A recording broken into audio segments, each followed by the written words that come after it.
The rapid advances of our troops had been stopped, and a new period of slugging it out began. The weather had turned bad. We had many rainy, cold days. Flying a fighter in such weather was dangerous without having to fight a war. The missions we were flying were getting tougher and tougher. As the Germans had retreated, they had pulled their flak guns back with them, so now they had a higher concentration of guns in the areas we were attacking. We were losing more pilots. On October 26th, Ray Beebe from Duffy's Tavern was killed as he started into his dive bombing run. Ray and I had been together since the start of training, so his loss was hard to take. Dick Curtis was also killed that day. He bailed out and landed safely, but the Germans killed him on the ground. Red Alderman then moved into Duffy's Tavern. A few days later, a young replacement pilot also moved in with us, but he was killed on his first mission a couple of days later. I hardly knew his name. A major ground offensive was being planned to try to break through the German lines. More and more heavy equipment, tanks, artillery, bridge-building equipment, and more troops were moving up to the front. The weather was terrible, but the war couldn't wait. All of our missions were challenging. There were no easy ones. November 9th, 1944. Dear Jackie, it's an amazing thing to see a group of fighters go through a mission like the one we had today.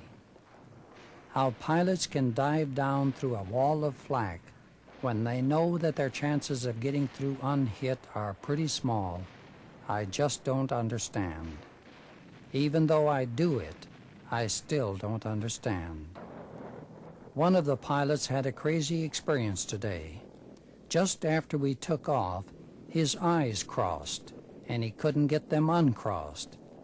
Everything looked double until he closed one eye. So he had to go back and land with one eye closed. The flight surgeon is still trying to get them straightened out.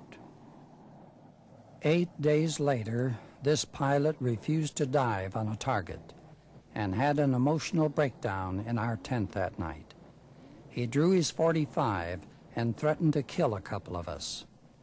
Another pilot came up behind him and knocked him out with a board, flak happy.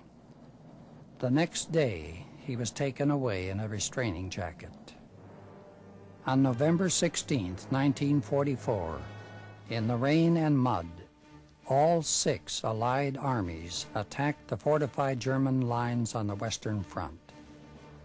That night, when I wrote to Jackie, I told her I expected that November 17th would see us thrown into the battle. We were. It was probably our worst mission of the war. The weather was solid overcast at about 4,500 feet. We took off in the rain. Our job was to knock out German artillery positions and tanks right in front of our attacking infantry. We had to come in under the overcast, and it gave the German flak gunners a field day. We had 12 planes involved in the attack, and all of us were in trouble.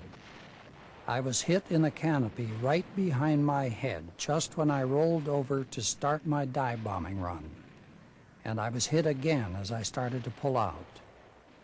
Red Alderman and Gus Gerlinghaus of Duffy's Tavern and Rufus Barclay, the youngest pilot in the squadron, were killed in the first couple of minutes. Only 2 or 3 planes escaped without damage. I had to land at the first field I came to.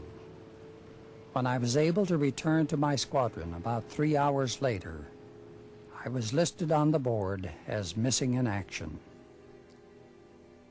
The night of November 17th, 1944, was probably the worst night of the war for me. It's the only time I remember breaking down and crying.